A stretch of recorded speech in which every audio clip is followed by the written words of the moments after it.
everyone, and welcome to a Silver Sunday this Sunday night, November 13th, 2022, year of our Lord. How's everyone doing? Of the common era.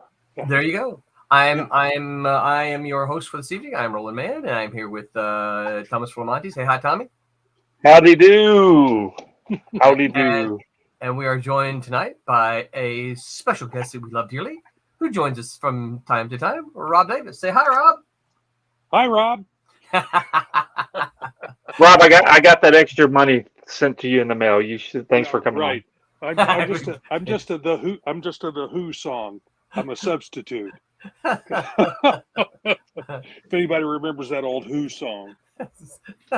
I don't remember. Oh yeah, I remember that one. Yeah. Yeah.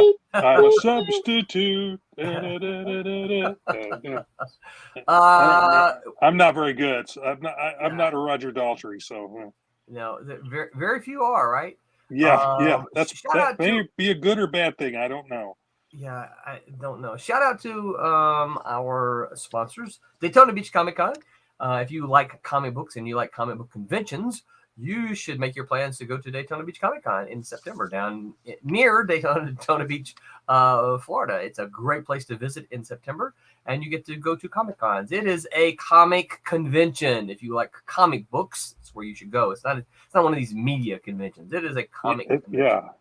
And a shout out to Coliseum of Comics in Orlando. If you like comic books and you find yourself in the Orlando area and you need your fix, you should check out Coliseum of Comics. They carry Silverline Comics. You can find them at both Claremont and on East Colonial Drive in Daytona in Orlando, which is where we frequently have some signings.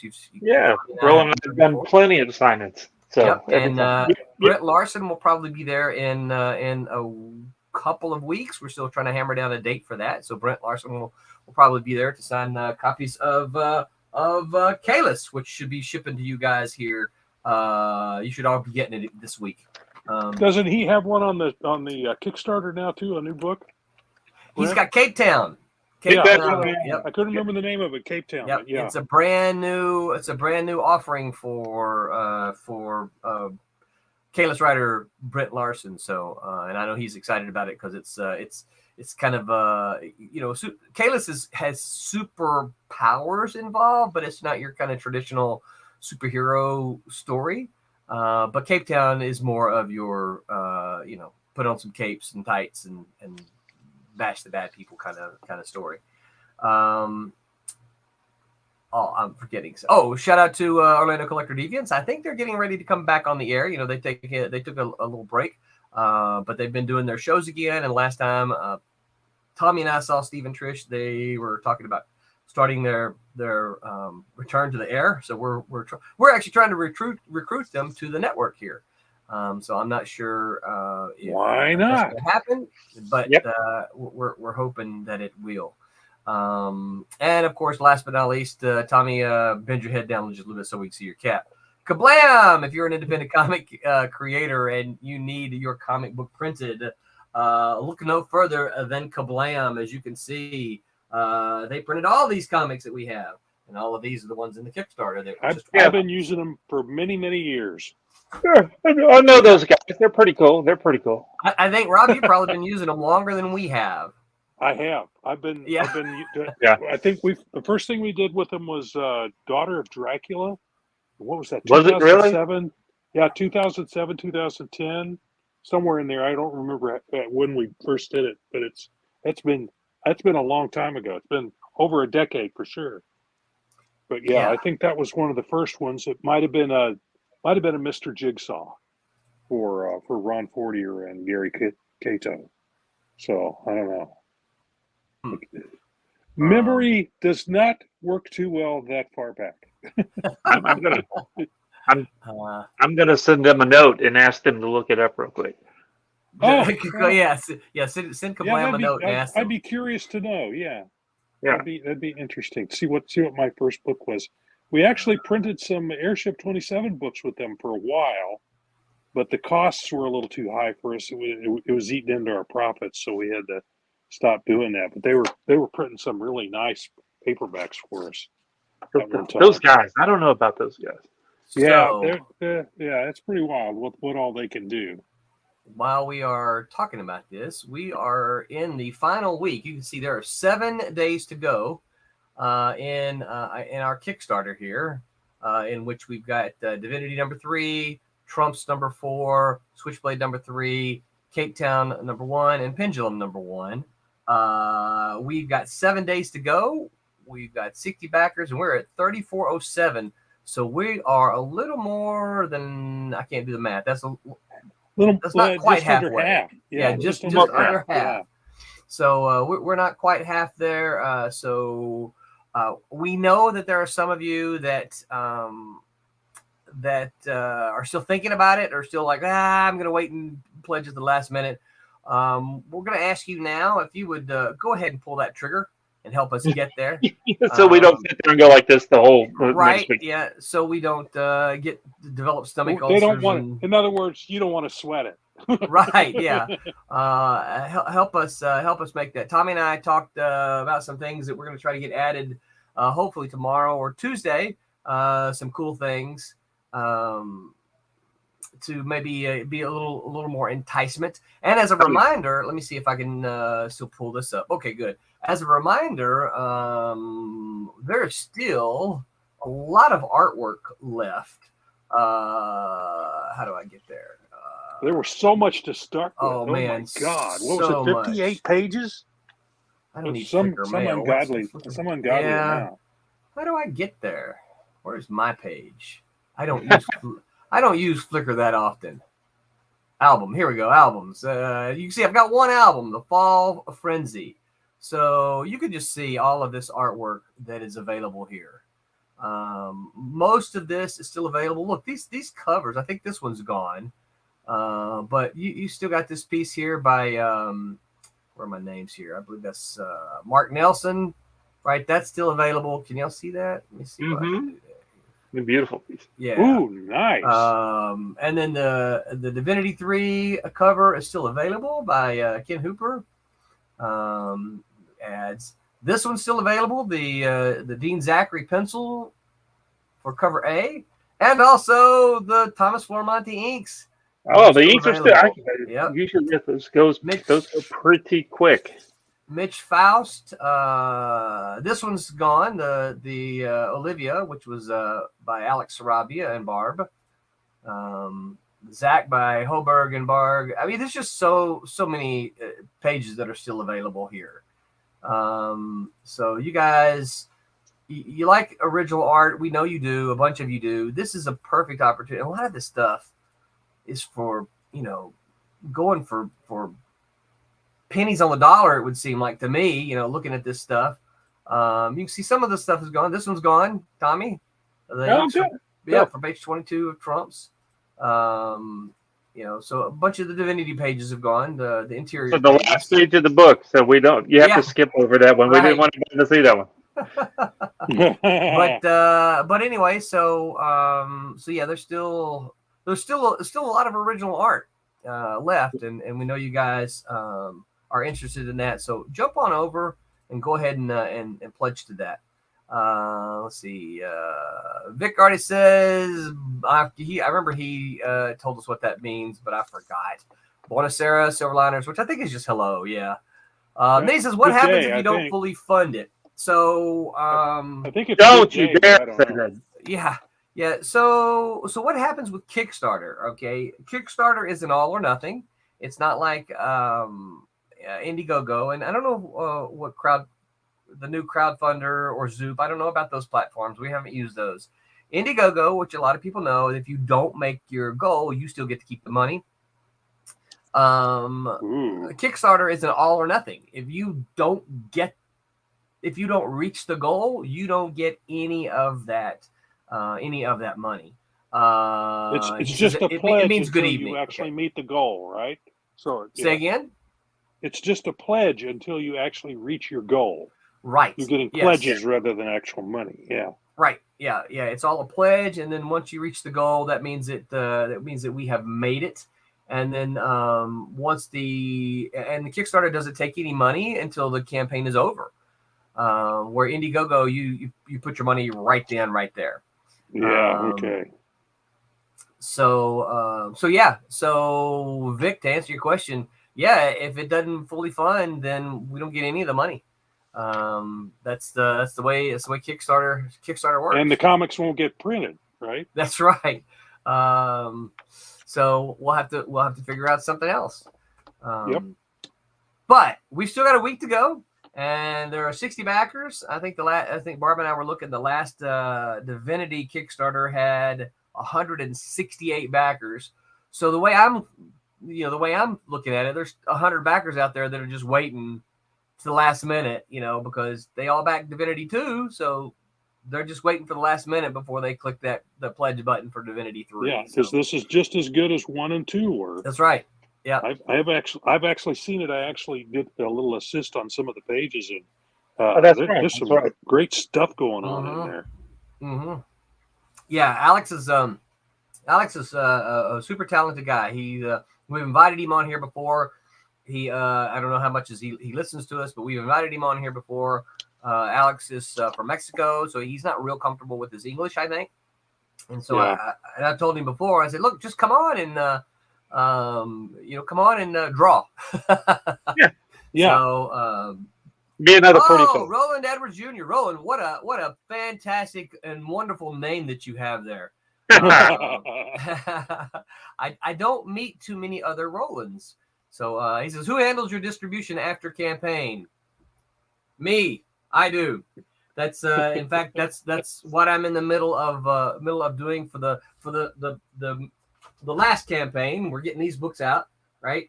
We had 4 of them, and we're probably going to have if I were to try to count, maybe I don't know, 300 books go out tomorrow, something like that. Gonna have a bunch of them. So he laughed at it. I'm sure, Roland, you have the same thing. You don't meet too many other Rolands, right? Vic says I shared it. Thank you. We appreciate that. Appreciate it. That is that's one of the things we say. We get that not everybody's got $10 that they can throw at a campaign. I fully understand that, but it doesn't cost anything to share. So thank you, Vic, for doing that. Hopefully, maybe some of the people in your share circles will say, "Hey, I got $10, I got $20 I can throw at this," and support it. Particularly if you put in good words when you share. Hey, these are cool comics. You should get back to this, right?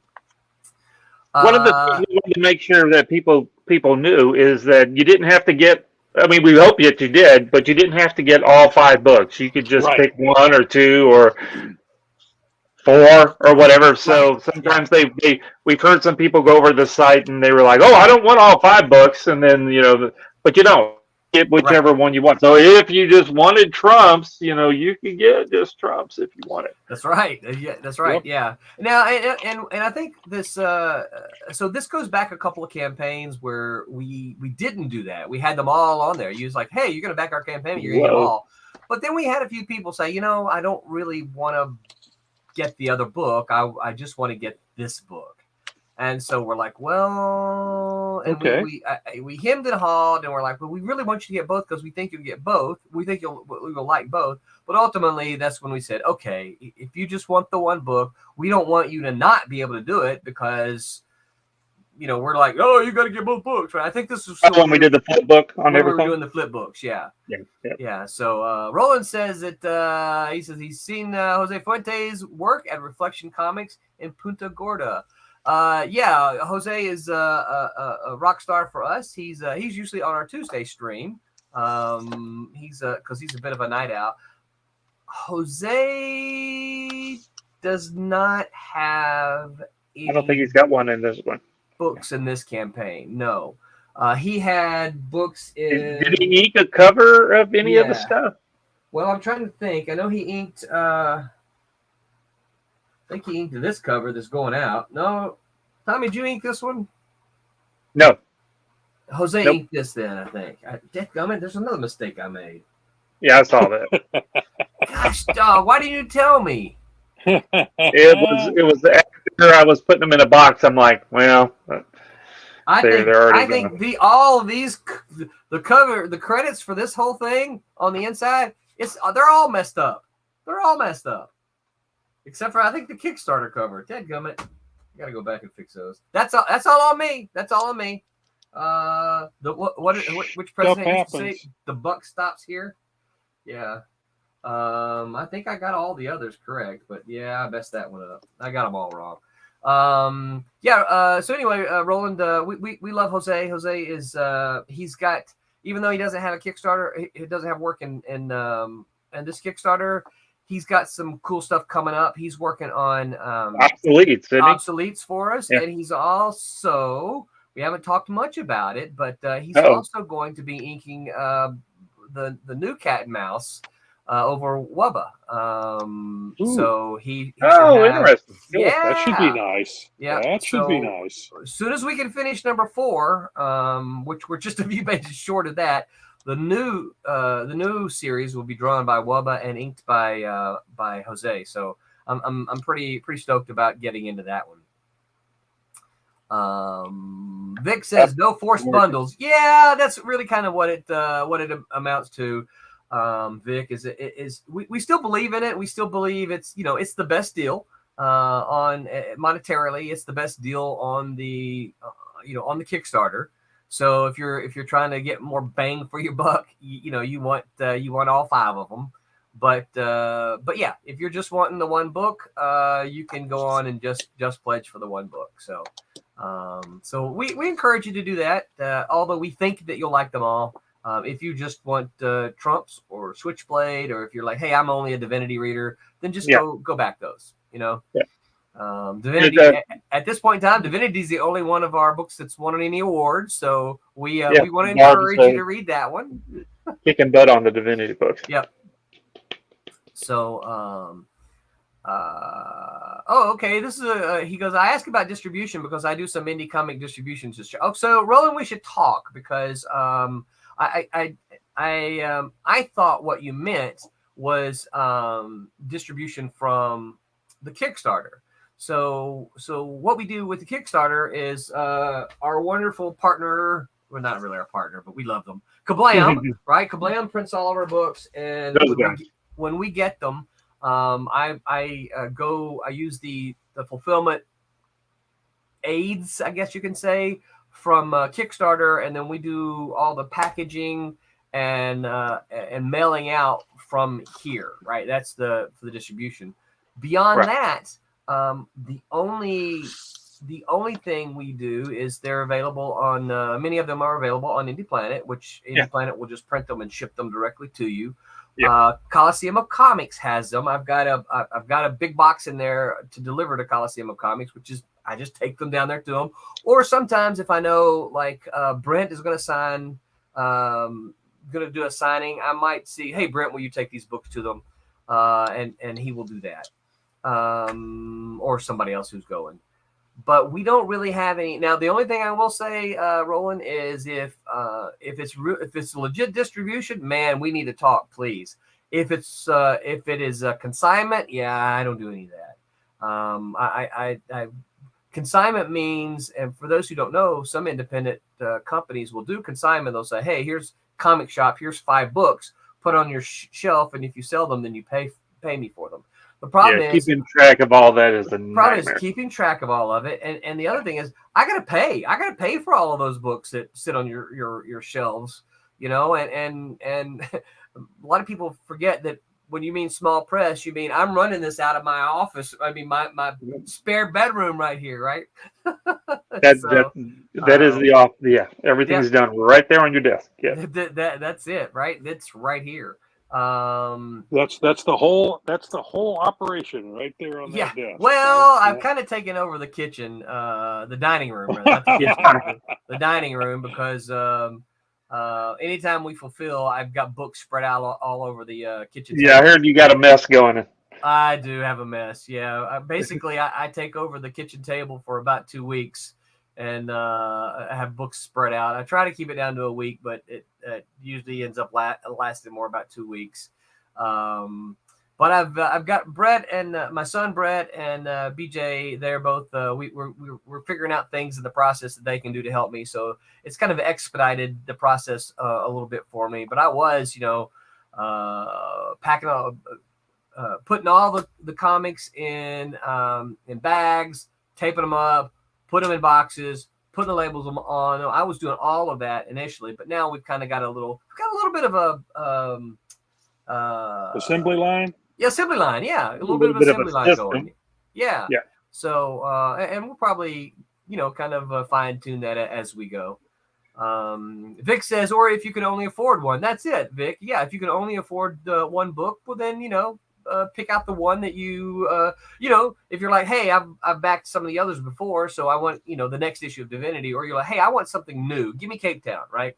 Cape Town is a number one, or Pendulum is a number one. Give me something new, something I haven't read, and you can start right there. And you can just get the one. It says more stores need to stock smaller indie books like Coliseum does. I agree. And if you were listening to this and you have a comic shop that is an indie-friendly comic shop, please drop us a line with their information. You don't even have to say anything to us. Just say, hey, my local comic shop is indie-friendly. Here's their name, here's the address, or here's their name, here's their website. We will absolutely reach out to them because we know there are some stores like that, but there's not a lot. So Roland then says it's not consignment. I will be in touch. Thank you very much, Roland. I look forward to it. Cool. I shall not forget your name because it's also my name. Well, that would be tough, wouldn't it? Yeah. So tonight, guys, our topic is strategies for pitching your comic to publishers. Now, this is not. I want to make put an asterisk on this. This is not the strategy for pitching to Silverline, right? Because at the moment we just don't have the room. We don't have the room. We don't have the space. I'm hoping that down in the sometime in the future we will. But as of now, we got projects that we got to finish up, and there's just no room at the moment. Yeah, we got to get some of these series done, and that's then, right. Yeah. So that's not what tonight is. Tonight is I got 30 years under my belt. Tommy's got 30 years under his belt. Rob's got 30 plus 100. years under his belt. 100. I've got 30 years. Right. Yeah. So these are even if we haven't done the specific things we're going to talk about, these are things we know because we've been in the industry enough. We talk to people. This is how I pitched the story. This is how I did that. This is how I did this thing. So these are going to be strategies and how to pitch with not specific publishers, but just in general. Before we start, there are some general rules that absolutely you need to follow when you're trying to get the attention of a publisher. Yeah. Vic, this is I want to be very clear. This is Vic saying this, and not me or Tommy. Vic says Rob invented comics, confirmed. But I knew Dirt by its first name. So before we get started, I'm going to tell you guys a couple stories. You may already know them. I know people in the comic books industry kind of knows this one, but everybody knows the Walking Dead comic. Now, Robert Kirkman, he tells the story of the way he pitched the Walking Dead. I forget the guy. I forget the publisher at the time of at Image. Was it Stevenson? What was his name? Eric Stevenson, maybe. Eric Stevenson. That's how. Who do you have it published with? Image. Oh, Image. Okay, yeah, I don't know who's in charge these days. I don't know who's in charge these days. Yeah. I think Eric Stevenson was the guy in charge at the time. Jim Valentino had done it for a while. Anyway, so I knew when Jim was doing it. Yeah. Yeah. So Robert Kirkman pitched the Walking Dead, right? And they had said no to him. No, we're not interested. We don't want to do zombies, blah blah blah. And apparently he had pitched it to them a couple of times, and they had said no. So one time he finds himself at a show with Eric Stevenson, and Eric Stevenson needs a ride to the airport. So he volunteers. He's like, "Oh, this is my opportunity to get this guy get him alone in a car, right, and share a car ride to him." And so he gets in the car and he starts talking to Stevenson about The Walking Dead. And he said, and before he gets too far into it, Eric says, Robert, we've already said no to this. You got to back up a little bit, because Robert, he's done a few things since before that, so it's not like he's just a total guy and then somebody needs a ride. Yeah, like somebody needs a ride to the airport in the lobby and goes, "Hey, I'll drive you." And the guy's like, "I'm not getting in a car with this crazy person." So so he's what? Hello. Hey! Yes. Hey, how you doing? Hey. Good. How are you guys going? Sorry to pop in a little late. No, that's okay. You're here just the right time. We're just telling the Walking Dead story before we. Now we can't cuss as much as we were a while ago. Yeah. Yeah, Haley's like, I'll yeah, keep right. you in check. So anyway, so Robert Kirkman did know. He already knew them. He already had a relationship with them, right? He was already known. So it's not like he was just some random dude giving Eric Stevenson a ride to the airport. Because they had done Invincible already, Invincible, right? Yeah, I think so. I think they had done Invincible, and and it did well. It didn't do Walking Dead, but it did well. So nothing did Walking Dead. No. And so he gets him in the car and he's like, no, we've already said no. We don't want to do zombies, blah, blah, blah. And so Kirkman says, wait, didn't Jim tell you? And he said, tell me what? He goes, I changed it all. I changed it so it's about aliens now. It's just like all the zombies are like food for aliens. And Stevenson was like, really? Okay. All right. Yeah, we'll do it. If that's the changes you made, we'll do it. Right. So cool. So they decided to do The Walking Dead. So Eric Stevenson is reading these books as they're coming out, and around issue and they're doing well.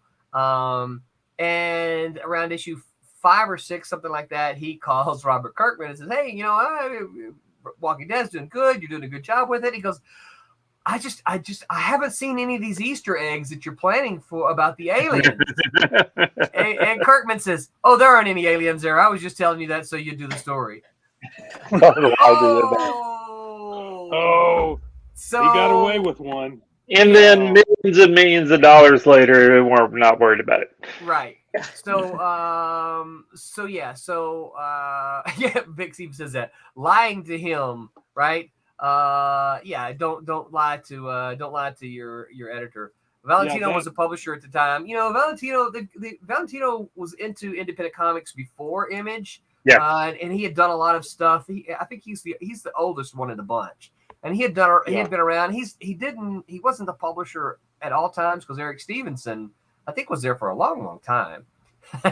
Vic says, "Don't kidnap editors." Good idea. That's what he did. He got in his car and says, "You're going to miss your plane if you don't listen to me." Yeah.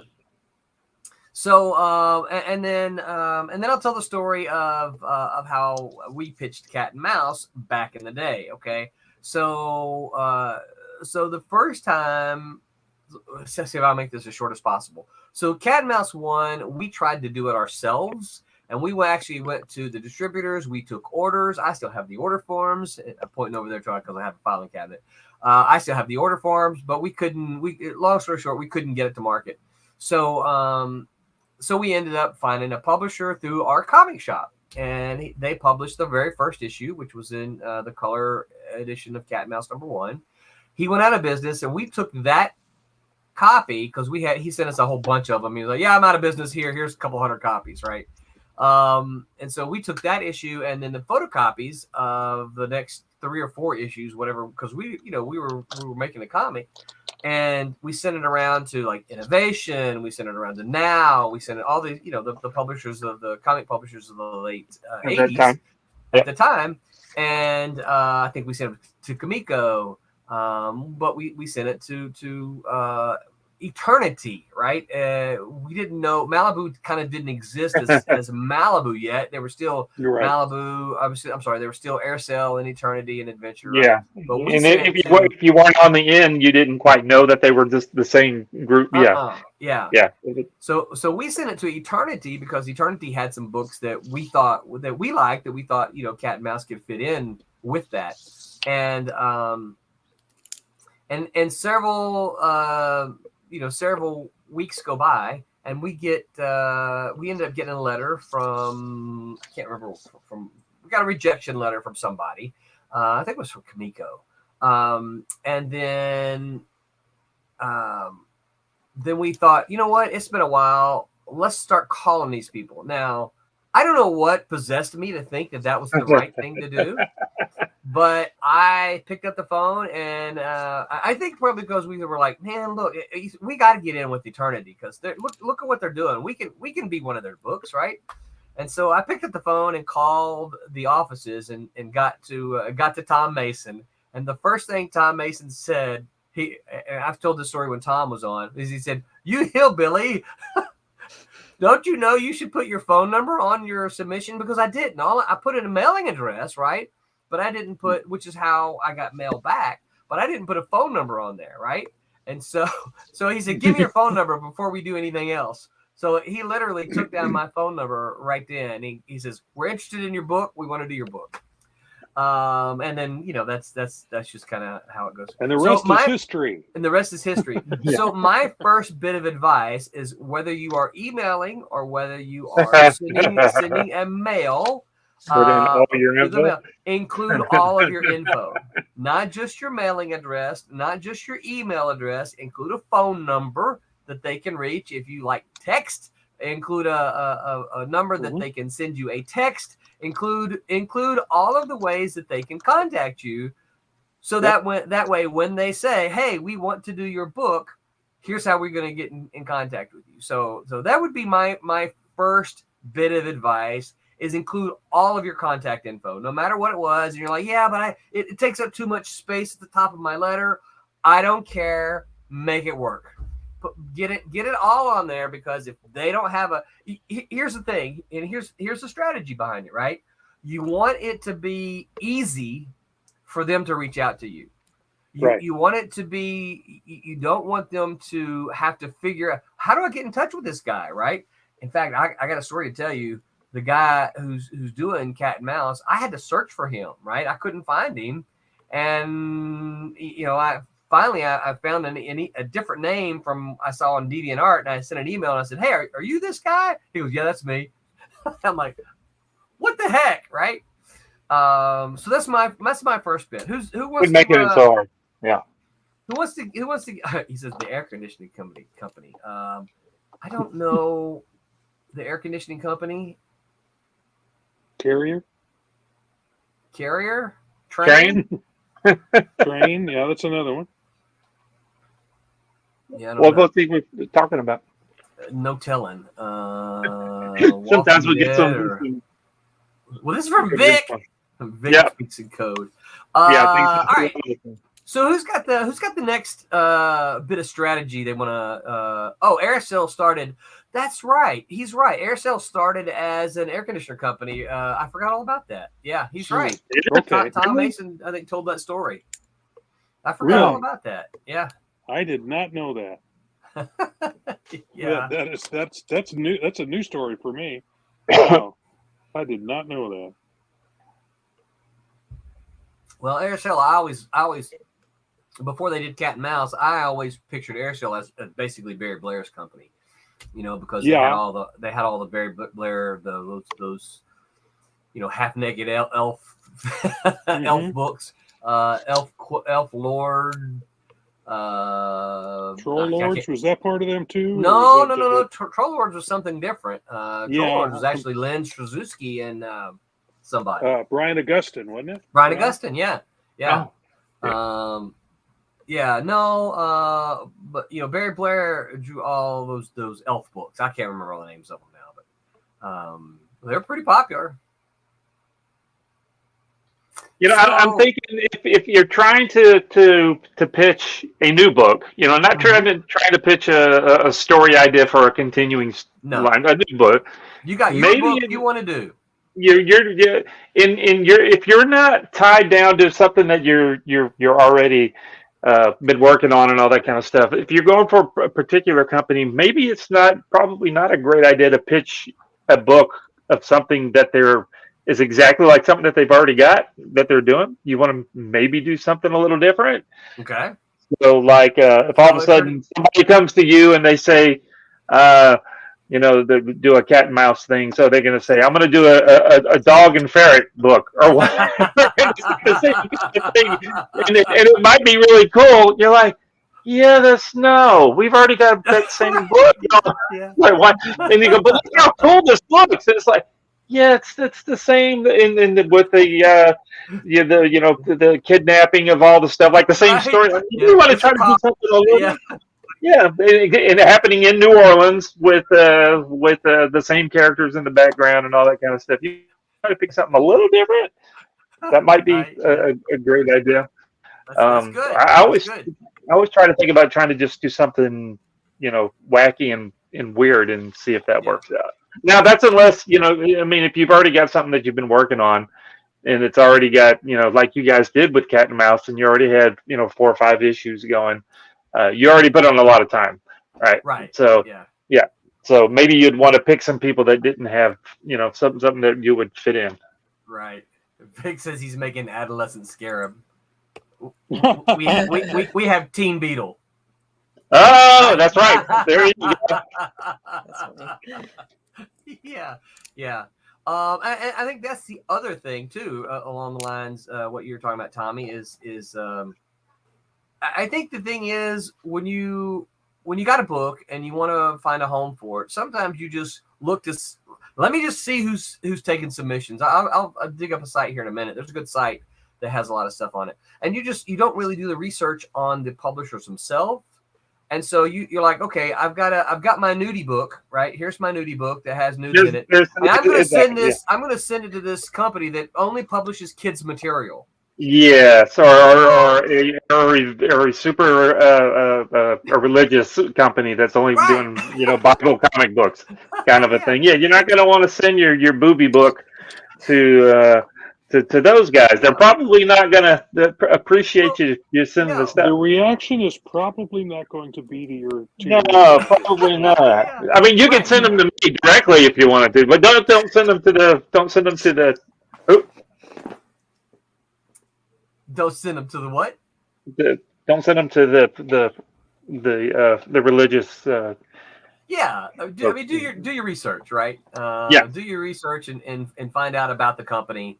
If they publish exclusively science fiction books, then you don't want to send them a horror title. Do a lot of research on the thing, and maybe you also don't read them all. Or don't all of a sudden don't pitch to Roland a cat and mouse storyline of a book that you want to do when you know that that's Roland's book, right? That's something that he's looking for to now, unless it's some big name somebody. Roland might say, "Yeah, well, let's do that real quick. We'll get yeah. Steve Englehart, if you're listening, there you go. Yeah. Generally you're not going to play in somebody else's sandbox unless they invite you to, Exactly. And before you do, you can also, you can ask them, hey, I got this idea for, to tell a story in your sandbox. What do you think? And they'll either tell you, no, I don't really want to do that. I want to be there, or, maybe let's talk, but certainly don't tell them the whole story right then and there. Yeah, Vic, you're absolutely right. Marv, you want to write Cat and Mouse? Come on, let's talk. There you go. Do something like Neil Gaiman did for the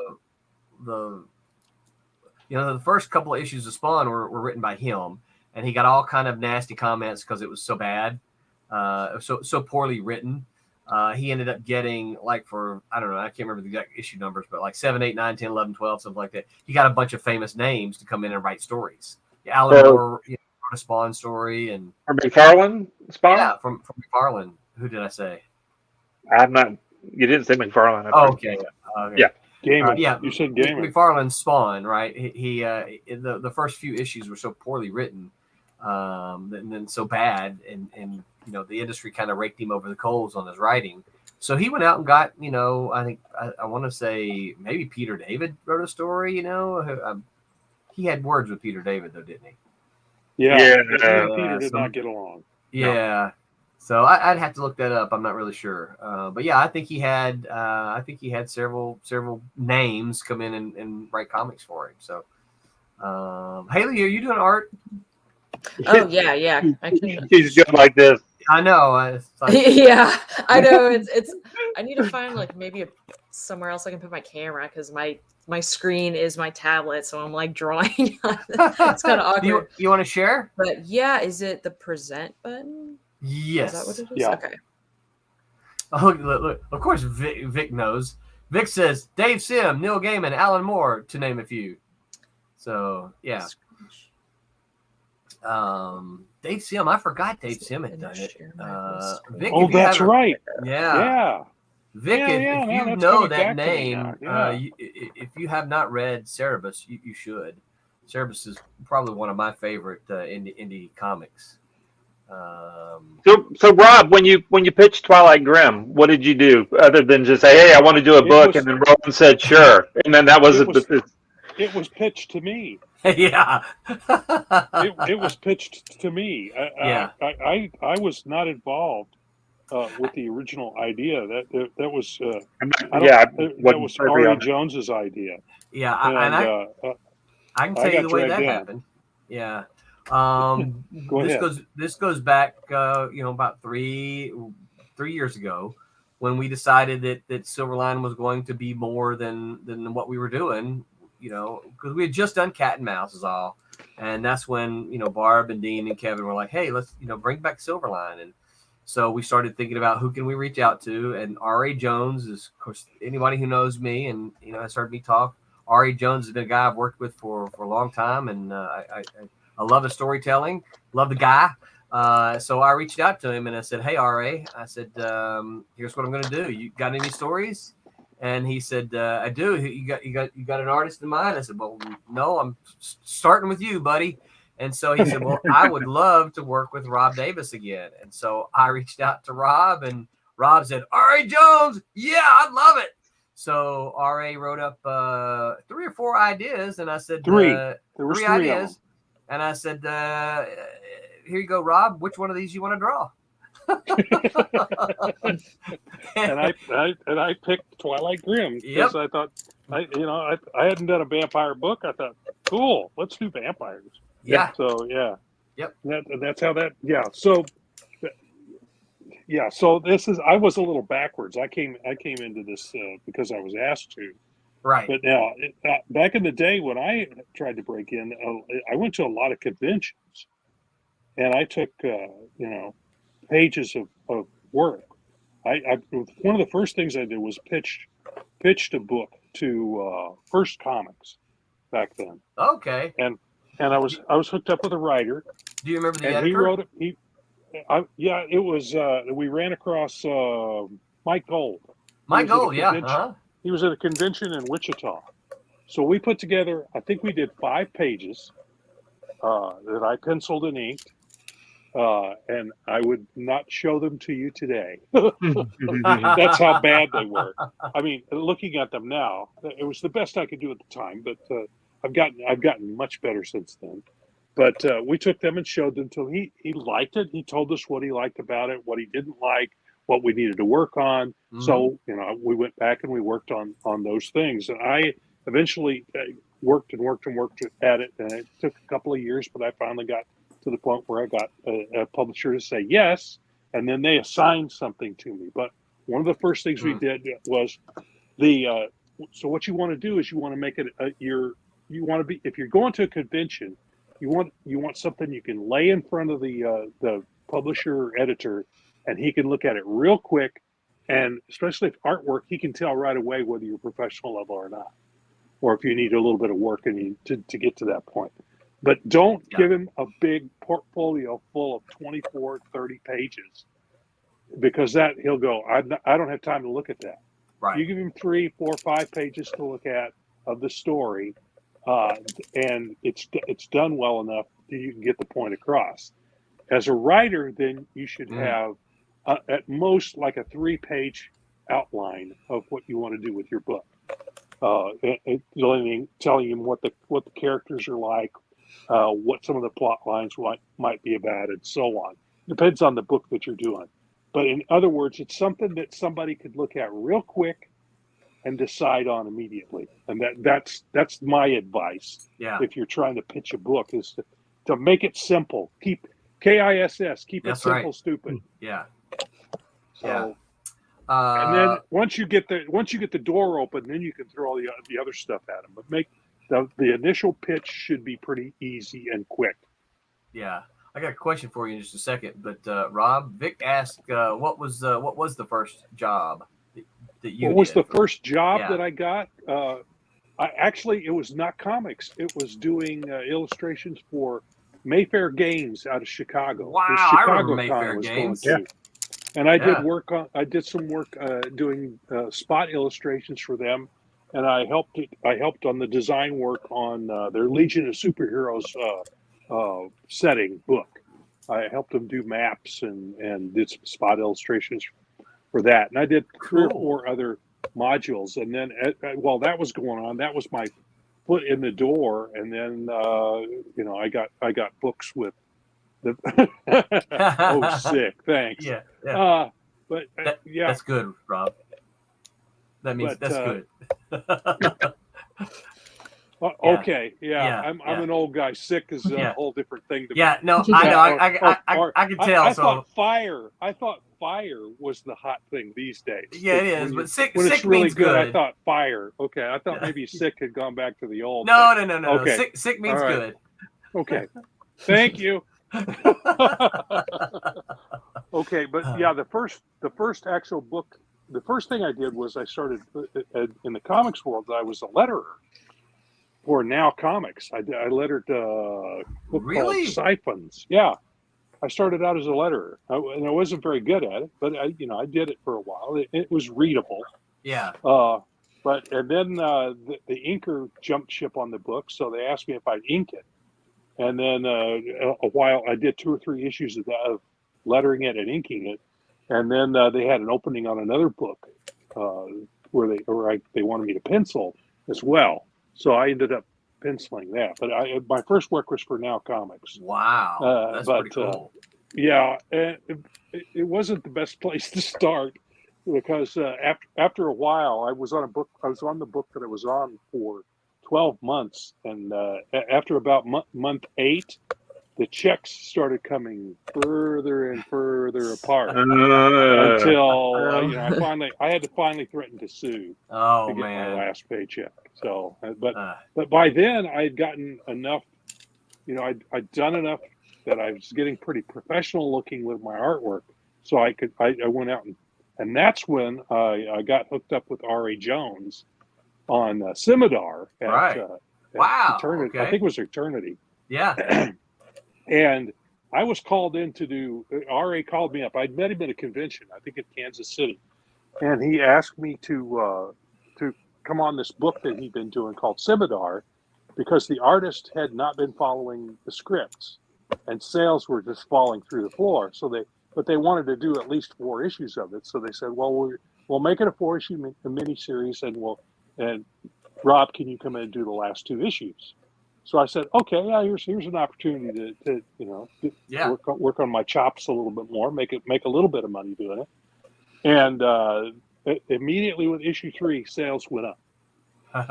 And then issue 4, they went up again. And they said, oh, okay, hey, there's something happening here. We're going to finish this up as a miniseries, but we'll do another miniseries next. So they started doing in books of miniseries. And it was all because I actually read the script and did what was called for instead of just do what they asked. Instead of drawing what I wanted to draw, which I mean, there's some artists that's their thing, or they just don't know storytelling well enough to actually be able to pull it off. Right. So, and I won't name the artist. I can't remember his name anyway. Yeah.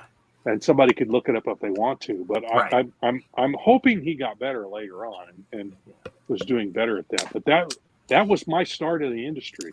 I started as illustrating spot illustrations for role playing games, and then parlayed that into other work. Then that's what you Nice. do. You network. Yep. You know, that chance meeting with R.A. Jones at that Kansas City convention, I gave him my business card. I printed up some of my own business cards, handed that to him, had my phone number. He called me and asked me about this book. So, you know, you're going back to that, give him your information. Yep. Yeah, your telephone number, your email, Facebook, Messenger, you know, any of that.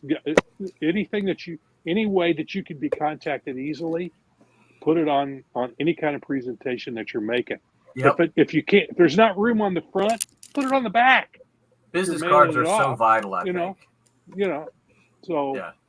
Vic says, make sure they can reach you. I'm a stereotypical teen, referring to the sick comment. It said the Mr. T book first issue makes me laugh. It's a crack baby fool.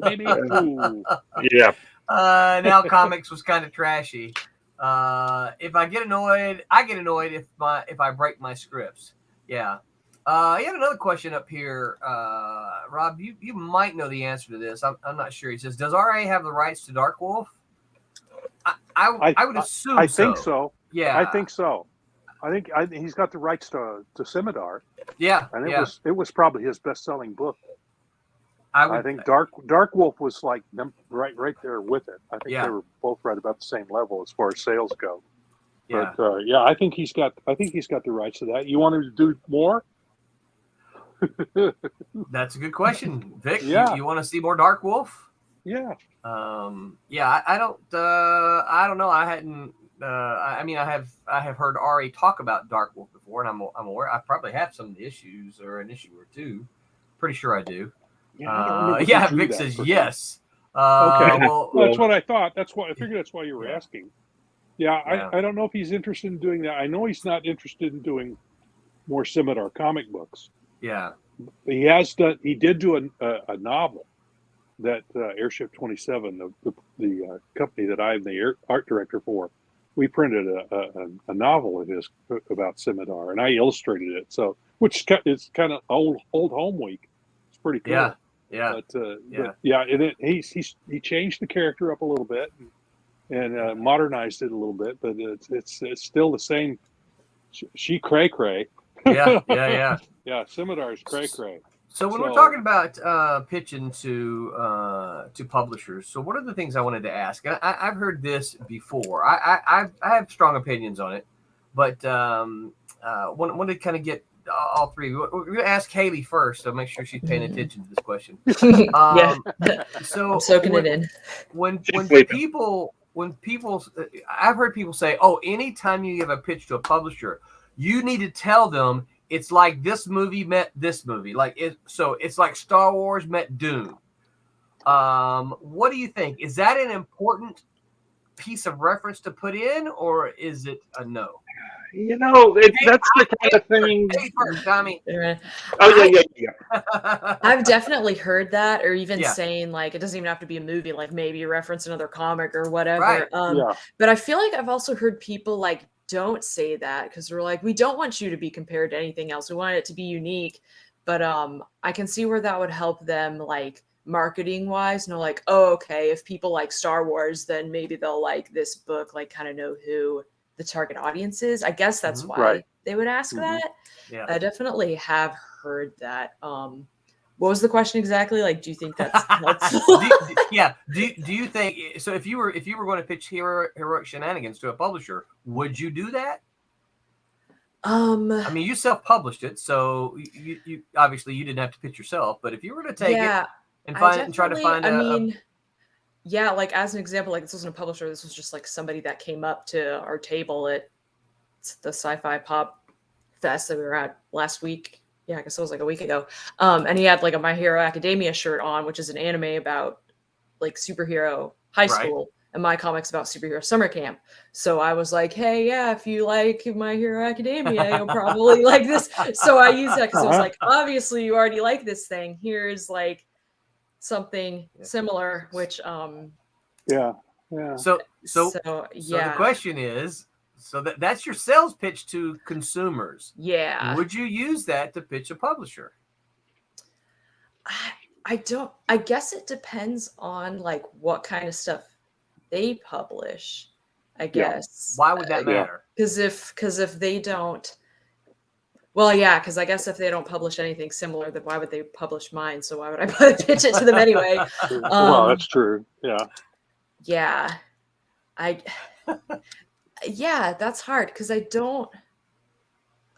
I'm not. Yeah, I'm not really sure because like I wouldn't want to seem unoriginal, Right. where it's like, hey, mine is kind of like this. You know, like I don't want to seem like, oh, I'm just like trying to like profit off the popularity of this other thing by making something similar. But I can see where that'd be helpful, like to give them a very quick, like, okay, here's kind of like the tone, I guess. Maybe not the tone, but here's like the sort of genre, like what kind of demographic would like this. Okay. So I guess I still didn't really answer it. No, I think you did. All right, You Tommy, did great. you were about to jump in. No. I mean, I think my, I don't know, my sales technique, and then it's selling it to the people at shows or selling it to a thing. I always kind of say, this is kind of a Scooby-Doo kind of like story with their, and then I go into I get them hooked that way, and then I tell them a little more about what's going on, but I kind of get them already hooked on to something that's super kind of popular. Not lying, but, it is kind of, or say, this is more like a Lassie kind of story where, they get together and they go with the puppies and they go and they save the other person, that kind of thing. Yeah, so I don't know why that would be you got to have something behind it, but, that's a good way to grab their attention because But those you are talking about two different audiences. You're talking about consumers who you're trying to who are coming across your table. You're trying to sell to them, or you're talking about finding a publisher who's actually going to publish your work. So those are two different things. Yes and no. Yeah. Like a brand new book or a book that you've already done some work on. Yeah, I guess if you've already have some of it done, but if it's just like just a blank thing, and you're like, here's like I've talked to you about a couple of story ideas that I'm working on, and I don't think any of the stuff has anything to do with anything else. I think I was just making up. Right. Yeah, this is way out of left field. So I'll tell you.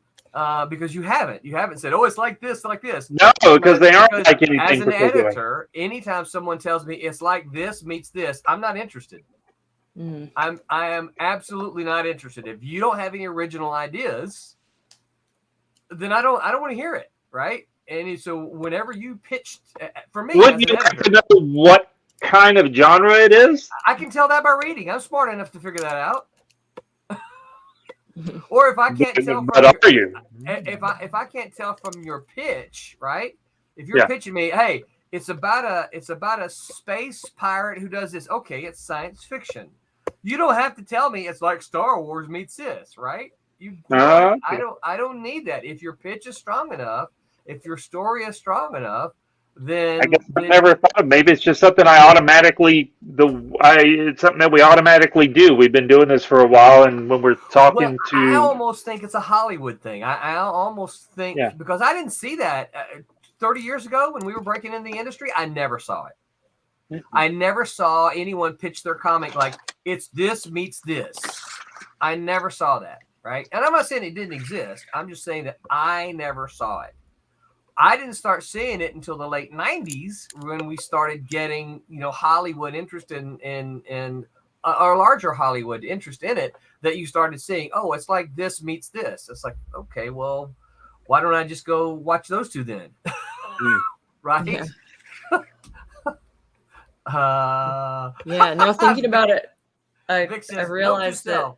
Don't compare things where Roland doesn't roundhouse kick me. No, you can compare all you want, but if you're pitching, if you're saying I've got a story that I want to tell, don't tell me it's like this meets this, because you don't have a story you want to tell. But that's not really you. That's true. But Roland, I do believe when you're now this is to a publisher when you're pitching to people coming at the table. I do know you talk about Oh, I absolutely do. Yeah. So Yes, it is I two different. absolutely do. I guess it's just something I automatically do. I never thought about it. Yeah. And so this, and I'll say this: this is one of the things that I teach in the writing class is that as a writer, when you're writing, you have to analyze who you're talking to. Yeah, I guess so. Yes, because right, So you can write. I can write a letter to you, right? Because you're my friend, and I can have a language that I use with you, right? Yeah. I can write a letter to someone. Okay, I can write a letter to you, and I can write a letter to Pete, right? I've known you for 30 years. I've known Pete for 2, right? The language that I use with you is going to be completely different than the language I use with Pete, just because you and I've got 30 years. Yeah, with Pete, you'll have to explain to me. You go, you remember last week? And I said, yeah. You remember the thing? Yeah. Okay, I got it. Exactly, right? Okay. No, let's do it. That's fine. I got it. I know what you're saying. The thing next to the thing. The thing next to the thing. You remember we did the thing with the blue thing, and I'm like, oh yeah, the blue thing. You're right. Got it. It's like okay, so just on this stream alone, it's like with Rob. Vic said sick. Now I knew it meant cool. You knew it meant cool, right? But I did not. Yeah. Tommy, you know, Haley absolutely knew it meant cool. Yeah. Right? So I could tell by Rob's reaction. He I didn't thought know. somebody was throwing up. Rob was like, oh man, really? Oh, somebody got COVID again. What's going on? Yeah. Yeah. I'm an old guy. I don't, I'm not, and I don't have any young kids in the house at the moment to get me informed about these things. So yeah, I have to learn it. I'll have to learn about them on a podcast, right? Or on a streaming. Yeah. And it's all good, but bad meaning cool or bad meaning bad? Which is it? I did know that fire is cool. Oh yeah, fire is cool. Yeah, it's on fire is cool right now. But I didn't know sick had made a comeback as right. As I love Vic's comment here. He says you have fanfic with characters' names being changed. That's exactly it, right? If you go, I've got Star Wars meets Dune. Okay, you got fanfic. Right, I don't want that. That has been published though, apparently. Well, there are always those outliers, right? That something happens and we're standing around going, how did that happen? Why did people read Twilight? Yeah, how did they? Somebody gave those people money to make that? Yeah, really? Did they? And then you got to think, did something just get changed along the way? And the people that gave the money was like, well, I already gave them the money. Yeah, they told them there was going to be zombies and aliens, and that's right. Like, wait, there's no zombies. It's all they changed up on you. So do any of y'all watch sports at all? I know Tommy doesn't really. Sports? Yeah. Not really. No. All right, so I watch college football. That's pretty much the only sports on TV that I watch. I'll sometimes watch other sports like baseball or basketball, something like that. But we sit around and watch college football on Saturdays, right? And the other day, yesterday, I guess it was, I was watching. Brett and I were watching football, and we were listening to these announcers, and they say some of the stupidest things, and it's like, can you believe they just said, like it was important, what we can all see, and they got paid thousands of dollars to say that. Look, he fumbled the ball. His hands turned loose of it. Can you believe he dropped the ball? You just see the ball bounce through his hands. Right, yeah. Didn't I just see that? Yeah. Right. And you're like, wait, they paid you money to say that, right? Yeah. Morons.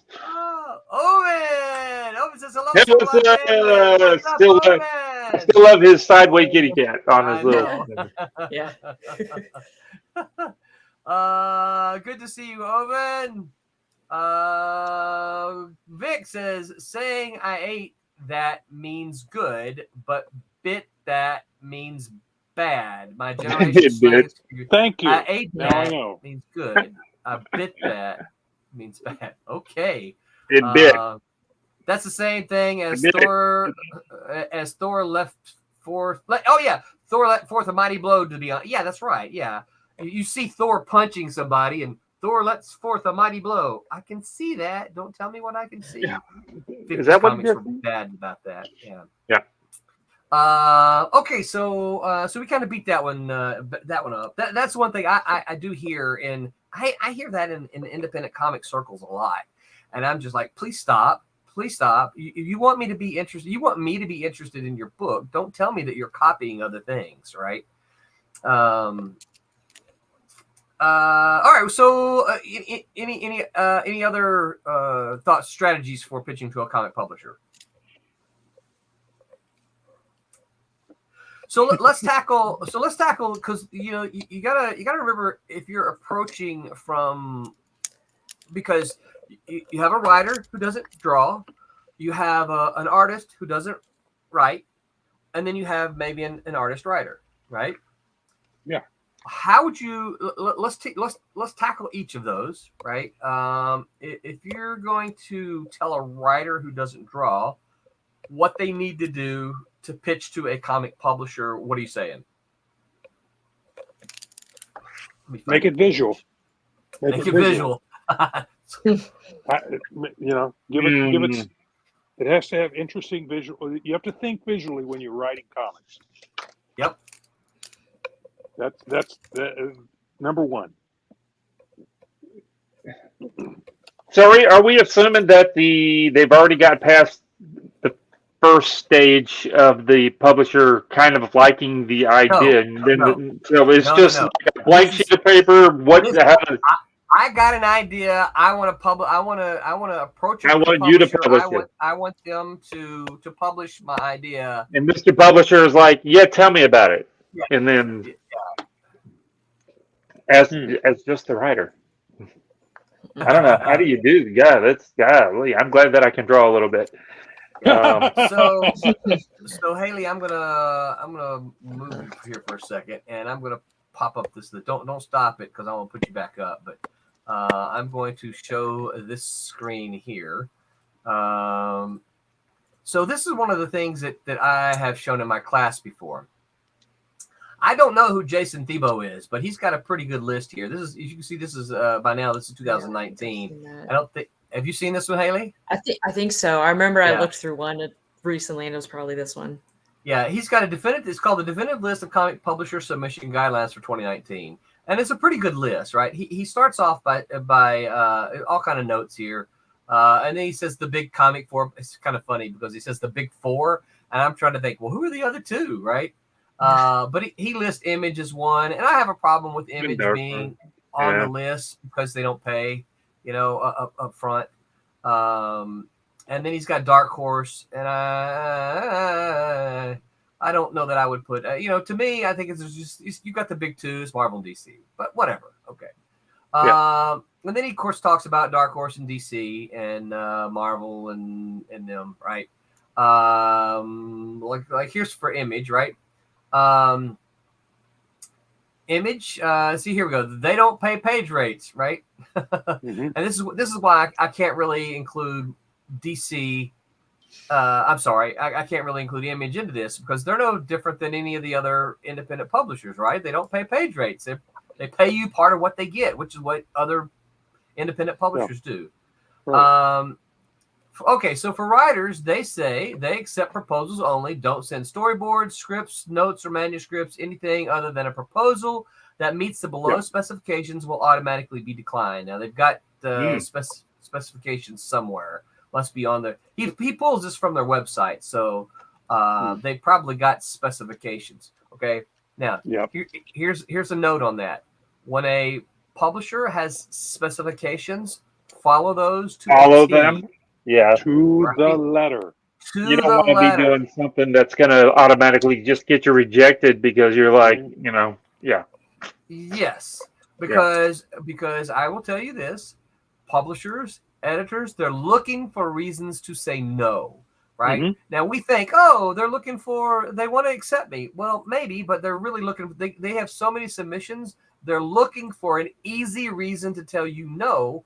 That way they can make their pile of submissions smaller, right? Because they have other stuff to do. So follow whatever guidelines they set forth. Follow them, right?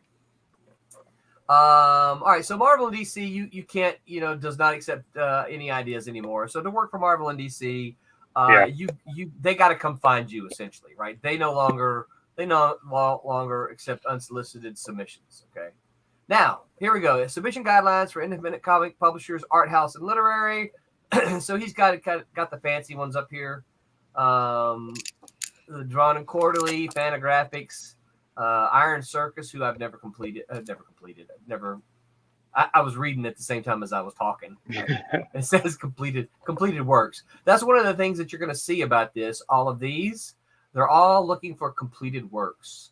None of them are looking for proposals or submissions that way. They're all looking for completed works.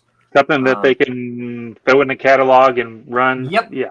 Yep. They can take it and publish it as you've done it. Right. See, here's another one. Completed works right up front.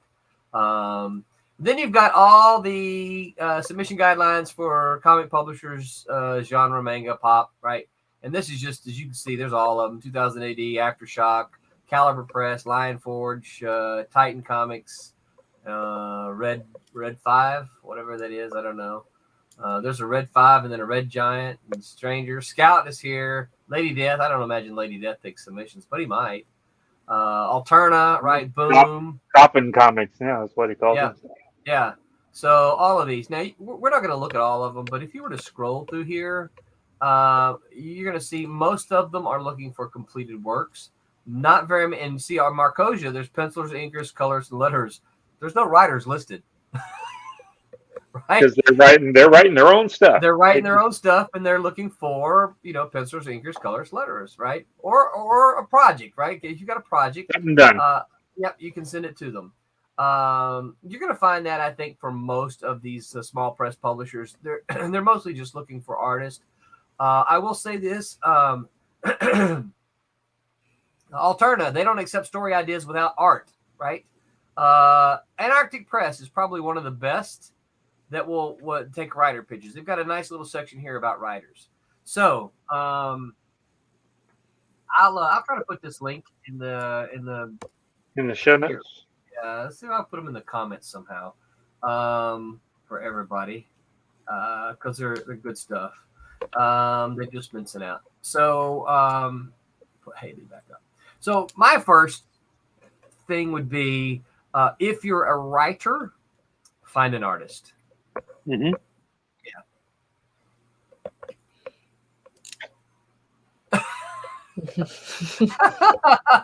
And it makes it easier. Yeah. Yeah. One of the problems is there are a lot of artists aspiring artists out there who don't have a real professional attitude about the business. Mm-hmm. So you're going to be ready to call through a lot of nonsense. Yes. And you may even get an artist who says, yeah, I can do that. And then when it comes down to it, they can't. They can't. Right. That's going to happen a lot. Yeah. I think you're unlikely to find a seasoned artist like yours truly or anybody. And the truth is, right, Rob, so verify this for me. The truth is this, right? You are a seasoned artist, right? The truth of the matter is if you want to draw a comic book, if you, Rob Davis, want to draw, you say, hey, I feel like drawing a comic book. You're not going to, the chances of you hooking up with a writer who's never written anything before, mm-hmm. or you going to your massive network of people you know and saying, hey, writer friend A, I'm kind of wanting to do a comic book. Do you have any ideas? Oh, you don't want to do anything? Okay.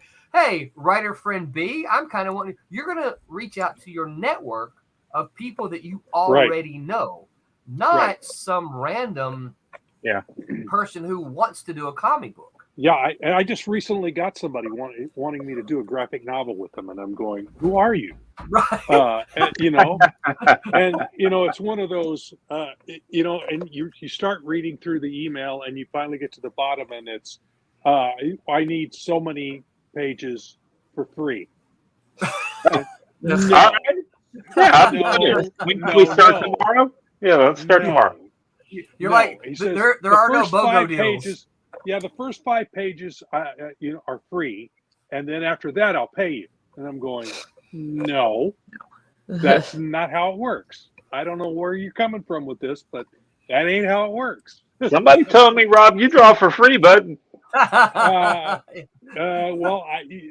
for some people I will, but not for some I'm with you Joe on that. walking in off the street Right. and wanting me to do a project to help him sell it. No, in order for you to get my interest, you're going to have to cross my palm with some green, buddy. Right. If I don't know you, if I know you, it's Right. I didn't That's make different. any money on Twilight Grim until I think I'd finished issue 3 before I saw a dime. Yeah. So, but because I got way ahead with the book, Yeah. and we hadn't even kickstarted it by the time I'd done issue 2, so there was no money for me to be had. But I knew that up front. Yeah. I knew that up front. I And you were also knew working it with wasn't going R.A. to be a lot Jones. of money, but there was going to be money involved. Yeah. Well, But, and the yeah, other thing, it was R.A. Jones, right? This is exactly. somebody that, You did I as soon as you said R.A. Jones, I said yes, didn't I? yes. You didn't even have to. Yeah. R.A. Jones has got 2 or 3 ideas he wants to pitch. Okay, send them to me. I'll see which one I like. Right. That's exactly how it went. Yep. Exactly how it went. Yeah. Because I knew the guy. I knew how good a writer he was, and so it was. And I thought, okay, I'd love to do another piece of work with him. Definitely, yes. So and we did. Yeah. We did 4 issues, and it's out there, and people can enjoy it now. So, and I think that's I think your comment about be prepared to deal with some people who aren't professional. I think that's one of the things that certainly a lot of young artists discover is that, hey, I want to be a comic book artist, and then they start drawing and they go, man, this is hard. Yeah, it is. It's you got to. This is work. You got to work your butt off. Yeah. Because especially if it's a deadline oriented book. Yeah. You're really gonna have to work your butt off. Right. If it's a monthly book, you're gonna have to do some work. Right. But it takes a long time, a lot of practice to get to the point where you can crank stuff out pretty quickly. Yes. Quality stuff out pretty quickly. Right. I think I've had several people go, "How do you work so fast?" I've been doing this for decades, folks. Right. I know what corners to cut. I know where to put the line. But you don't have to ask yourself, which tool did I use here? No, because you know. Right. I know. And I've got them right here next. I've got my room laid out. It's a mess, but I know where everything is, and I can reach over and grab what I need right away. Yep. It's all right there. Yep. So when you're young, you're still figuring that out. Exactly. Yeah. When I first started, that's exactly what I had to do. I had to go. I'd say, okay, this is how to set up my room, and then I'd start working and go, oh, that's not working. I got to move this. Yeah. So it took a while for everything to get into position. So when I moved rooms, that little piece right next to the drawing table, this is all the same as it's been. It's the same. You just all up and I just moved everything to a new room and set it up exactly the way it was. So I know where I know what you mean. Yeah. I'm once you get in a groove like that, if you get out of that groove, it throws you off. So get right back in that groove. But while you're young, work an easy groove out. Yes. Figure it out. Yeah. Figure it out. Vic says, we're talking about writers here. Vic says, pay for at least 1 page of concept art. I'll come back to that, Vic. Then he says, you got the big 2, and then the publisher, Demigods, IDW, Dark Horse, Image, Boom, then the smallest publishers, Valiant, Dark Horse, or maybe Top Cow are the only biggest publisher that accepts submissions. I think Valiant is kind of wasting away. I don't think they're going to be around. I think somebody told me that I heard the same thing a couple of weeks ago. I heard they were gone. Yeah. Again, previews. I thought they had 1 book in previews this last time. So. I hate to hear that. Yeah, it's sad because they've got some great characters. Yeah. Thanks, Rob is at the Paragon of Pencils for no reason. That's what they call me on Wednesday Wham. So yes, yeah. So here's Vic. Vic says, I'm the young, hungry guy, so I will do a lot of stuff. So here's what I'm going to say to you, Vic. And this is what I tell the writers in my class. Okay, the ones who say they want to do comics, and I tell them the exact same First thing. thing, you're crazy.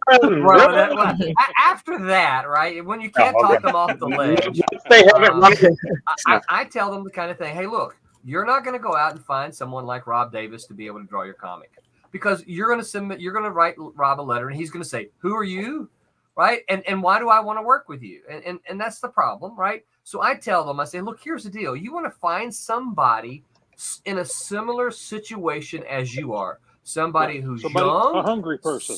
Someone who's young and hungry, hasn't published anything, or maybe very little, so that you're both in it together, trying to do the same thing, and you're both kind of on the same level, right? Yeah. And then that way you can kind of partner up and pair up. So Vic, I'll tell you, right? I don't know if you write. I know that you do. I know that you've talked about your art a bunch. So I would tell you, find a writer who is in a similar situation as you are, and make comic books with him. Yeah. Just start making comics. It's you know that what? easy. You know what? They might suck, but your idea. In fact, they probably will. Yeah, Just probably pages, My get first the pages done. Oh yeah. But the next one you do shouldn't suck as bad as the first one you do, right? Yeah. And then the next one will suck even less. And that's just the path. Is you just got to do it. You just got to start making them, and you can't sit around and hope. As an artist, I hope I hope Jeff Loeb will eventually, will write a story for me. See my art and write me a story. Right. Well, that's probably not going to happen. And Scott Snyder, I just know as soon as he sees my I just know as soon as he sees my art, he'll want to write a story for me. You know what? Probably not going to happen. So find someone that's in the same boatish as you, and do some work. Go to your local comic shop. Yes. If they have a board, if they have a bulletin board, put a piece of artwork up there. A little piece of artwork saying looking for writers. Yes. I want to draw a comic. Call me. And then here's the thing. Yeah. Here, try them out. you say, I'm looking for writers. Pitch me the story that you want to, and you can even say, I'm looking for writers. I like to draw these kinds of things, right? Mm-hmm. So that way, if you're like, hey, I hate unicorns, someone won't pitch you a unicorn story, right?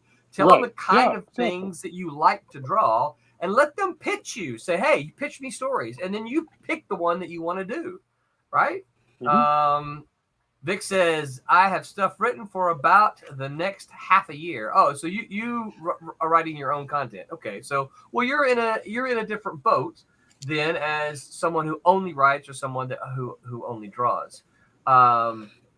So here's what I think a perfect pitch is. And I'm talking about not story wise, but kind of content, right?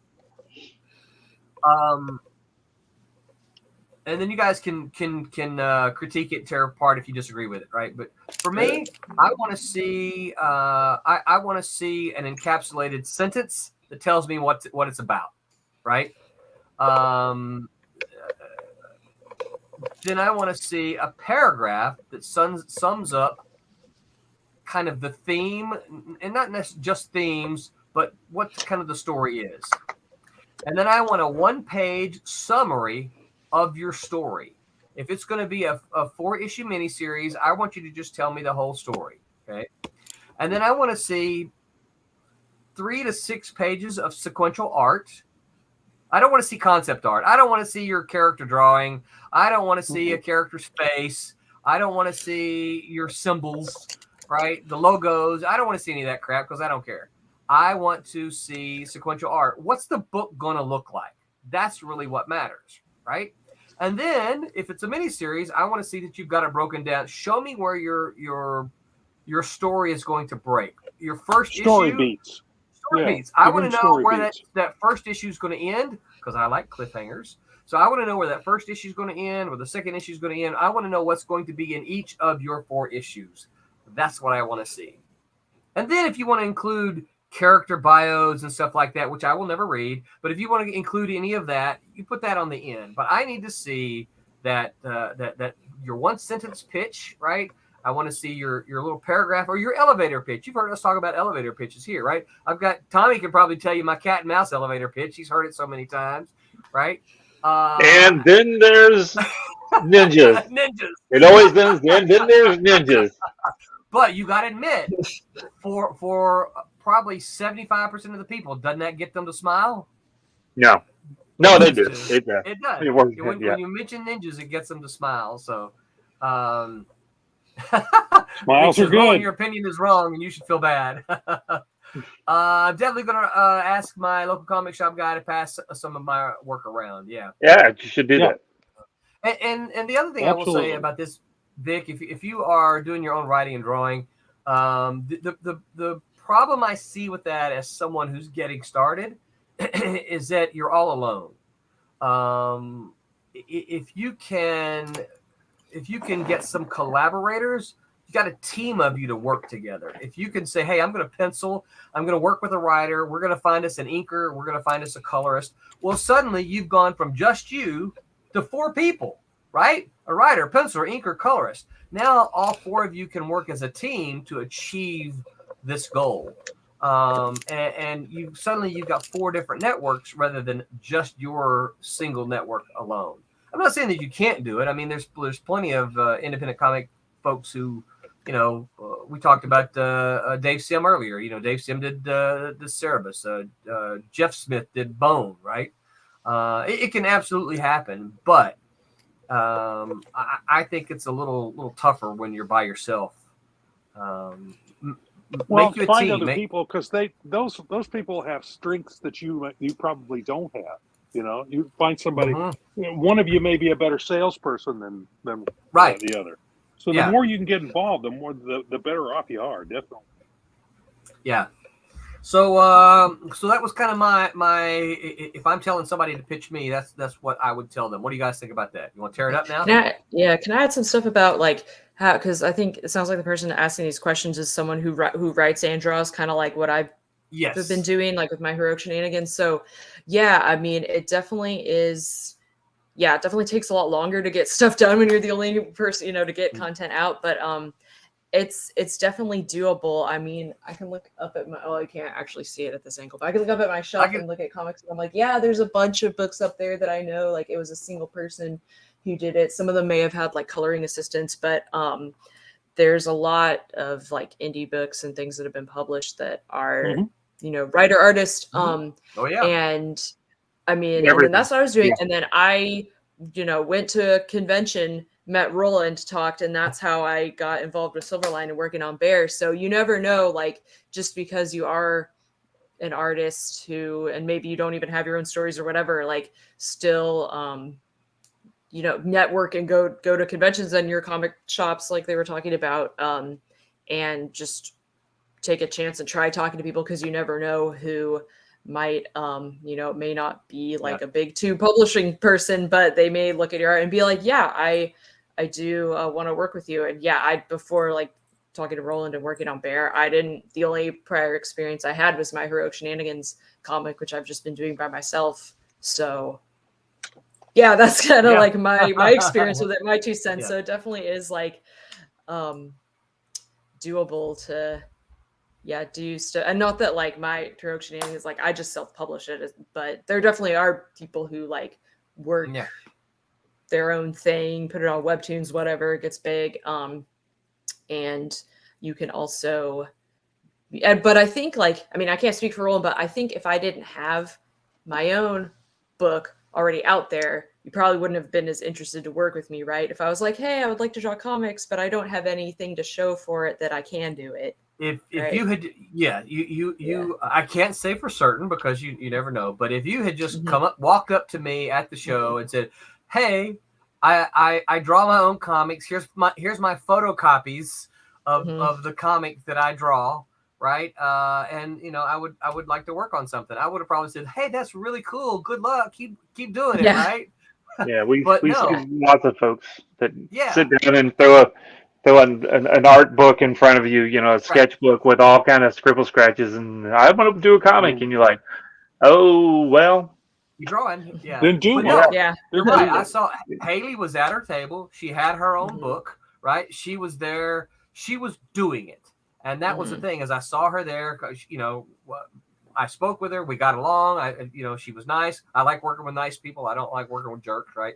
And she was Mhm. nice. We got along, and you know, I liked her work, and yeah. So, but yeah, you're right. If you had just shown me, you know, photocopies, I might not have been as interested in it because, like, okay, well, yeah, you got some photocopies. Yeah, well, she you. went so far as to actually have it printed, and so Yeah, like, you know, she Mhm. actually, you know, she went that she did the work. further than just the, you know, artboard and stuff. She had it printed, so Right. it's like, okay, well, she put the work in, so Yes. Well, yeah. and I think the other thing about that is that there's a lot that goes into making comics that a lot of people don't realize, you know, Mhm. and if you only ever do the one thing and never do anything else, sometimes you don't understand what goes into lettering a comic book. Just say, for instance, right? Or dealing with a printer and having to, you know, meet their specs and make sure all of that's right and make sure your RGBs are not CMYKs and right Mhm. and things like that, right? If all you ever do is just the one thing, then sometimes it's hard to realize. So, you know, because Haley had product on her table, I'm like, okay, well, she's done it. This may be the only thing she's done, and she may be new, but she's done it, so she understands at least what the process entails because she's done it, right? Yeah. So, yeah, that makes a big deal. And this is one of the reasons that you hear me say on here, right, all the time. Just do it, make it happen. You know, don't sit around and talk Mhm. about it. Vic says the goal is to eventually not stop writing, but write less. Yeah. Yeah, and I think that's for you, Vic. That will be to, you know, grow your own personal network a little bit, meet some folks around you that want to do kind of what you want to do, and that's harder to do when you're in a more isolated. I was lucky, Tommy, and maybe Tommy feels the same way. I feel like I was kind of lucky because I was in Hattiesburg, Mississippi, of all places, right? And I happened to meet, you know, Steven, who had the same goals that you know, Mississippi, Yeah. Yep. Mhm. you know, and so, yeah, I felt very fortunate. It was a lot of it is, you know, right time, right place kind of thing. But That's sometimes, for me, sometimes, exact for sure. yeah, sometimes you got to put yourself in those places. Well, guys, my clock says we're just a few minutes over time. Oh wow. any, Yeah. I know, right? Yep. Anybody have any final kind of thoughts about strategies for pitching to comic publishers? One thing that I don't know if we talked about this at all, but like instead of pitching to, and this is more, I guess, for like graphic novels rather than like comic series coming out in like single issues, maybe. But what I've been told by people who have had success with this is pitch to an agent and get a literary agent, and then they will take your book to publishers. So I don't know if that's just like, I don't know, yeah, if that is in all aspects of comics or maybe more, because I've talked to people who do like young adult, middle grade kind of stuff, and I do have a graphic novel in that sort of space that I want to work on. I've been working on a pitch for that. So that was like their advice to me. It was like, yeah, rather than just giving it to a publisher, get an agent to get on board with it, and then they have more of an Have in them to the shop publisher. your book around. Yeah, and Yeah. they will shop. An agent will shop it to the more literary. An agent is not going to take it to Marvel or DC or Boom. Yeah. And mostly because editors at those companies, and I can speak from experience, editors at those companies don't want to deal with agents. I No. never Okay. wanted to deal with an No, agent. Yeah. that was the thing back in the day where it was like, should I get an agent to help me? And it's like, stay away from that because it was. Yeah. Mhm. But if you want to go to a more literary publisher, then an Mhm. agent could help you in that. that regard. Yeah. So, some of it depends on the agent thing. Kind of depends on where do you want to go with it. You know, do you want to go to Marvel, DC? Then you don't need an agent. If you want to go to a place like First Second, some they publish a lot of literary graphic novels, and you might want an agent. But I will also say those publishers, I know First Second does, or any of them listed on that sheet we looked at. They'll take unagented submissions. It's just that a lot of times they work with agents already, and an agent already has their ear. So you approach them like, I don't know who this is, but if the agent approaches them, hey, I found something new, and they're like, oh, okay, cool, I know who you are, agent. Let me see what you're bringing. You know. Mm-hmm. So give you more credibility. Yeah. Yeah, it's a weeding out process. Yeah, it is, absolutely. Vic says time flies. Absolutely. Time flies. All right. So, Rob, Tommy, either you got any final thoughts? Good. I think we covered it. We could talk another hour on this. Probably could. Yeah. I mean, we didn't even get into how some of the stuff that I had to do when I first started out was I had to work on getting a positive mental attitude. Yeah. Because you're gonna get nailed. You gotta have a hide like a rhinoceros. Yeah. To take a lot of no's your way. Yeah. If you have trouble with people telling you no, find something else in your life to do. Because this ain't it. Right. You're going to get a lot of negative feedback. Even to this day, I still get editors who give me crap. Not the one. Right. He's different in that respect. He's not like some of the other editors. He's a very positive guy, but a lot of them, they're looking for ways to tell you no, like Roland said earlier. They're looking for ways to tell you no, and they aren't going to be nice about it either. No. Yeah. So develop. You're going to have to. You're going to have to be the person keeping your attitude up. You got to work on that. And I knew that going in, so that's why I worked. That was one of the things I worked on every day. Is I'd listen to tapes about developing a positive mental attitude. So inch by inch, anything's a cinch. Is one of those. That's right. That's cool. I like keep at it until it happens. Polite persistence pays. You keep at it. Keep going. And one of those ways you got to do that is to keep a positive mental attitude going. Yeah, I agree. Vic says part 2. That rolling guy can be a pain in the neck. Yeah. I've heard that before. Whenever the rolling guy gets on my nerve, I take him bike ride and I let him run into a tree or two. Oh my gosh, you should see my battle wounds on my leg from yesterday. And of course, my son has been giving me no end of grief about it. He's like, I thought the idea was not to drive into trees. So when Roland and I are out there riding, and Roland's like, "You're gonna get those pages done," I start going like twice as fast as him. Sometimes he catch me, and then he just flies into a tree. And I'm like, "What did you say? I didn't hear you." I'm gone. Keep up with me, and then I'll do that thing. That's right. So, all right. So, I think we covered a lot. We might come back with the part 2, Vic. That could be interesting. I think a lot of these things are interesting to talk about. And I think the bottom line is there's really no one way to do things because you can hear stories from everybody. The main thing is to do it. But if you're going to target publishers, read their guidelines. Find out what they want. Unfortunately, they don't go to conventions like they used to. Back in the day, a lot of them went to conventions, and you could buttonhole an editor or a publisher and talk to them, find out what they're looking for, and get a relationship going with them. After I'd seen some of these guys 2 and 3 conventions in a row, they knew Rob was serious about this. He's come back. He's improved. Yeah, he's almost there. I'll tell him where he needs to go, so the next time he comes back, he can be there. Yeah. So that's one of the things. That's one of the things you said too, right? They see you again and they say, "Oh, look, Rob's improved since the last time we saw him. And Tommy sort of said, heard me talk about this. New stuff. Yep. That's what, Tommy would come to our house all the time, bringing something new. And it's like, wow, oh, look, you did this. He goes, what'd you think? I wasn't listening to all that stuff you were telling me, right? I went back and worked on it, And so it's really, really cool to see. Exactly. Tommy. And, yeah.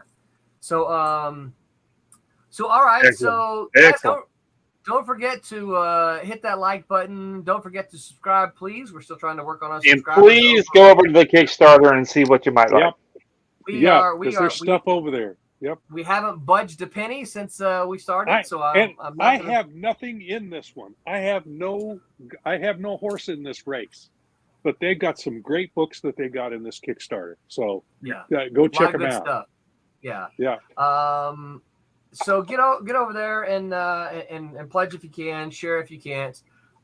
Haley, where can folks find you on the interwebs? You can find me on Instagram and Twitter at Haley Martin Art. And my comic Heroic Shenanigans is on Webtoons, and it's also on its own website, heroicshenanigans.com. If you just Google that, and even if you don't spell it right, you'll probably still find it. It's kind of a long title. I know. I'm like even misspelled. Yeah. And Haley, I'm about to put you on the spot, but you are about to become this is your first night of being a regular Sunday nighter, right? Yes. Yeah. You're going to be a regular tonight. Cool. Yeah. Very good. Yeah. Very good. I plan to. Yes. Yep. Excellent. They'll stop dragging me in here. Yeah. You're welcome here, man. Let Rob sleep on Sunday. Yeah. Well, I like coming by. I check Messenger. We appreciate you helping out. And every once in a while it goes, well, you need somebody to come in. So it was just going to be you. It rolled into Tommy, and I went, they're going to need somebody to needle them a little bit more. So I thought I'd come in. I worked while we were. Yes, you did. Talking, yep. So, You're not going to always. You reach up and turn on that light, right? It's like I got to look at the camera.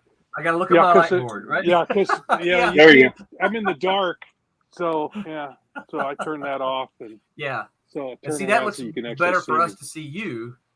Right. And then when you turn the light on, it's illuminating your artboard. Yeah. So Rob, where can folks find you on the interwebs?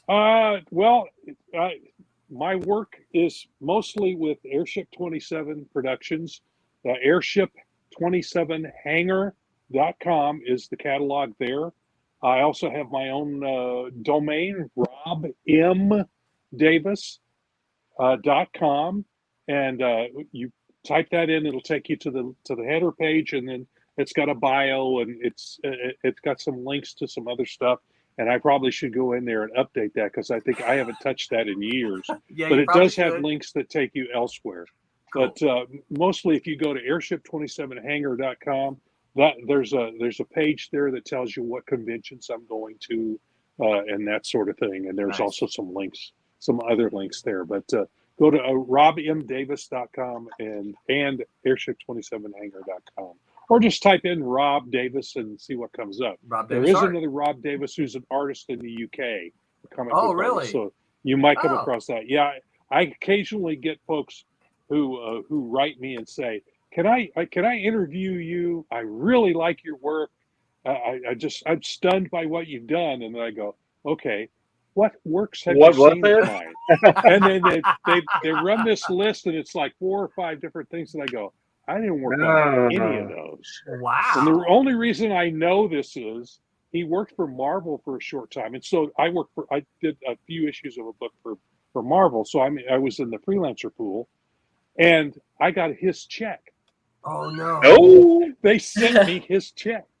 And I called up Marvel, and the gal that I talked to says, "Well, just cash it." Go, No, I don't think so. I sent it back to him. Yeah. She actually told me to cash it. What? Oh my gosh! I mean, if they were willing to send the real guy another one, maybe. Yeah, I mean, you really want to get me in trouble, right? Yeah, because I'm cashing this guy's The check. police are coming right after you do that. Yeah. I'm out here in the flyover country, but they'll find me. Wow. Yeah. Wow. But yeah, and his style is completely different from mine. More sci-fi and yeah, completely different. I mean, I'm talking about weird science fiction rather than Star Trek-ish like what I used to do. But he does great stuff. But so that's why I'm Rob M. Davis with my. Gotcha. And that's what I tell everybody. If you want to find me, type in Rob M as in mother, Davis, and then that'll get you to me. Excellent. Yep. Tommy, what about you? Where can folks find you on the interwebs? Just go into the Googles and type in Floramonte. There it is right there above me. See Floramonte? There it is. Yep. Right there. FLORIMO. Oh, and down below right there too. Just spell it. Yep. And mostly on Facebook. I'm not really on Twitter, but I wasn't on Twitter before, so it doesn't have anything to do with what's going on. But I do like. I'm really wanting to. I want to do some more TikTok stuff. So Tommy, don't TikTok. If I get some people that'll go over there and follow me on there, maybe I'll start posting a lot more stuff there. Even though the Chinese on it, I guess. So I don't know if that's a great thing either. But But I'm people see it. That's all that matters, right? Yeah. And I don't like Instagram either for whatever reason. I'm never a big Instagram person. But I don't have enough time for all that stuff. No, I should do more than the Facebook one. Because I keep it open because I have to answer a lot of kablam stuff, and so I have it open at work all the time because we do a lot of the business stuff. But so I guess maybe I'm just more out to post stuff on the Tommy Floramonte. Yeah. So, but I really should do some more stuff on TikTok or something like that. And you can find me on all the social medias, Facebook, Twitter, anywhere there's social media. You can find me at Rollin' Man. Sometimes it's Man Rollin', but usually Man Rollin'. And until next time, remember to make mine Silverline. I'm Pat Broderick. Make mine Silverline.